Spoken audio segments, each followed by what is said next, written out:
السلام عليكم، ازيكم عاملين ايه؟ النهارده هعمل لكم كده فيديو بسيط مسلي. هكلمكم فيه عن موجود ايه في شنطتي العظيمه دي، من الحاجات اللي انا باخدها معايا وانا نازله الشغل.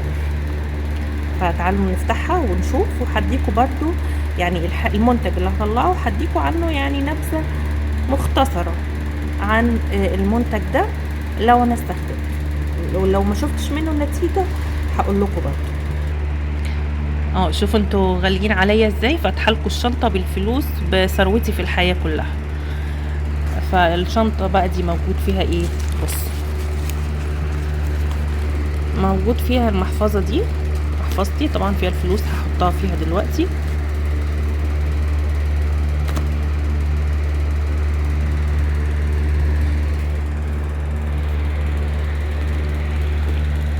موجود فيها ده كنت لسه عامله لكم عنه فيديو قصير من شويه، من يعني امبارح تقريبا، هو الفيديو اللي فات على طول. ده كريم ايفا للبشره بالزبادي والخيار للبشره الدهنيه. خلاص. ده الحجم الصغير منه. شوفوا هو كترطيب بصراحة يعني خفيف على البشرة الدهنية. ما يعني بحس ان هو ستيكي شوية، وريحته يعني مش نفاذة، ريحته متوسطة. ده طبعا معروف ان هو كان ب5 جنيه، بس طبعا بقى ب10 جنيه لما زاد مع الاسعار. لكن مش ده اللي انا واقفه عنده. اللي انا واقفه عنده حقيقي انه معليهوش مكونات، وده اللي انا قلته في الشورت فيديو. يعني ايه منتج ب10 جنيه احطه على وشي مش كاتبين عليه الانجريدينتس بتاعته؟ عشان كده هو مش من الحاجات اللي انا ما بحبسش خالص ان انا احطها على وشي، ولا اي حد يحطها على وشه الحقيقه، لان زي ما انتم شايفين كده مش مكتوب عليه اي حاجه من حيث المكونات يعني.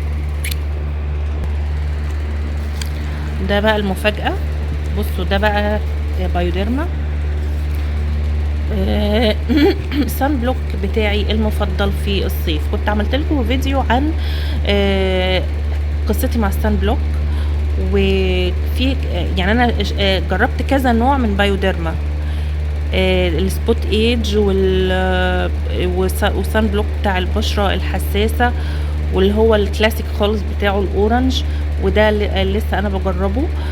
ده SPF 50 40 ملي. ده كان ب1300. للاسف الاسعار زادت 300 ل100. يعني ده انا فاكره كنت بشتريه من سنه ونص تقريبا، كان ب400، كان ب300 وحاجه و70.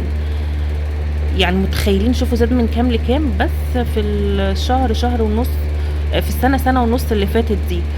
فطبعا حاجه يعني. وبعدين اللي انا كنت بشتريه كان 100%، ده 50% SPF بتاعه. على فكره كمان انا عرفت ان بايوديرما مش مقاطعه، لاروش بوزيه هو اللي مقاطعه، رغم ان ده منتج فرنسي، بس عرفت ان هو مش مقاطعه. ده كمان الحجم الصغير ده فيه، كنت زمان بجيب الحجم الكبير ال100 ملي، كان ب400 حاجه و60. دلوقتي ال100 ملي انا شفته على النت ب2000 ونص. ما هو بكل اسف لو وشي استمر، لان انا وشي متبهدل نمش، مضطره ان انا اشتريه. عفوا، معلش مش همنتجها بقى، سامحوني في الحته دي. فلو يعني النمش ده علشان اخففه لازم استخدم البايوديرما، اللي هو اللي انا واثقه من نتيجته، اللي هو الاورنج الكلاسيك. ده نتيجته 100% بيخلي النمش يروح وبيقضي عليه. اما دوت لسه مش عارفه بصراحه، بجربه اهو، وان شاء الله هعمل لكم عنه ريفيو باذن الله قريب، يعني مش من بعيد، ان شاء الله باذن الله، يعني كمان شهر كده ولا حاجه. كمان هنا ده علاج ملناش دعوه بيه، وده كمان علاج ملناش دعوه بيه. طبعا في المسبحه الالكترونيه دي اكتشاف جديد، يعني عشق جديد بالنسبه لي الفتره دي. حلوه قوي قبل النوم، يعني استخدموها قبل النوم. حلوه حلوه حلوه حلوه، بتخليكي قايمه يعني فريشنس خالص. فهي يعني من الحاجات اللي فعلا انصح بيها قبل النوم. يعني دي من الحاجات اللي انا انصح بيها قبل النوم، حبيتها جدا جدا جدا، بتخليكي فريشنس كده زي ما قلت لكم. خلاص، ف يعني اذا هتطلعوا بحاجه من الفيديو ده اطلعوا بالمسبحه دي. معايا الوايتنج اهو، بصوا بقى هو عامل ازاي. انتي براون سبوتس اكسترا لايت تكتشر فور ان ايفنت تونed سكين سيف فور سنسيتيف ارياز.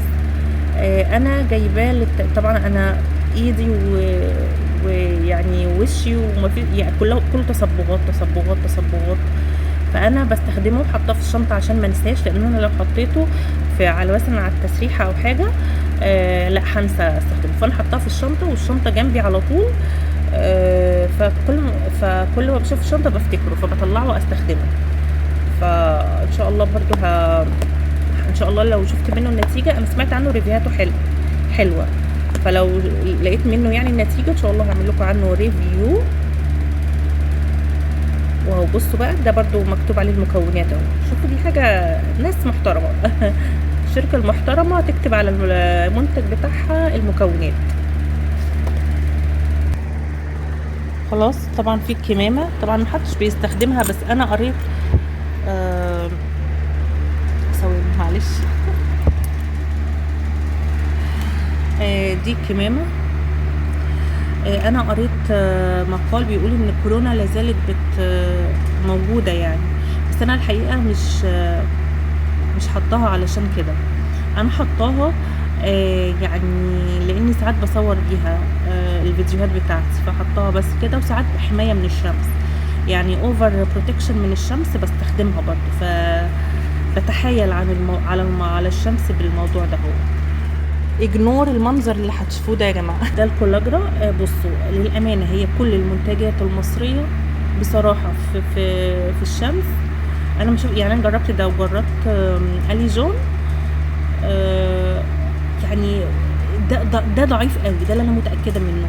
اليجون فكرتي عنه مش واضحه، لان انا ما استخدمتوش في معمعه الصيف، انا استخدمته في شهر 5 تقريبا، فكان الصيف لسه، فكان ممشي حاله، بس معرفش لو انا استخدمته دلوقتي هيحصل ايه. هحط لكم الفيديو بتاعه برده يا اما في الاي فوق او في الديسكريبشن بوكس، وبرده عملت لكم ريفيو عن الكولاجرا سان سكرين، برضو هحط لكم اللينك بتاعه لو حابين تشوفوه، بس هو اجمالا ضعيف ضعيف ضعيف، محدش يشتريه، انا وشي اسمر بعد ما استخدمته، ف لا محدش يجيبه بصراحه. بس والمفاتيح وطبعا الموبايل بتاعي، بس هي دي كل الحاجات اللي موجوده في الشنطه. يعني اتمنى ان انتوا يعني تكونوا استمتعتوا بالفيديو، هو يعني فيديو كده خفيف لطيف كده، اتمنى ان انتوا تكونوا يعني اتبسطتوا. ان شاء الله اشوفكم في فيديو جديد، باي باي.